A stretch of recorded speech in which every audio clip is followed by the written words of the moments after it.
પવિત્ર શ્રાવણ માસ નિમિત્તે શિવાલયોમાં ભાવિ ભક્તો દર્શન માટે ઉમટી પડતા હોય છે, ત્યારે ધોરાજીમાં આવેલા જાડેશ્વર મંદિરે બહોળી સંખ્યામાં શ્રદ્ધાળુઓએ દર્શનાર્થે પહોંચ્યા હતા। જાડેશ્વર મહાદેવને વિવિધ પ્રકારનો શણગાર કરવામાં આવે છે તેમજ મહાઆરતીનું પણ આયોજન કરવામાં આવે છે।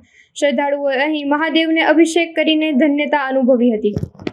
મારું નામ દીપકભાઈ ઠાકર।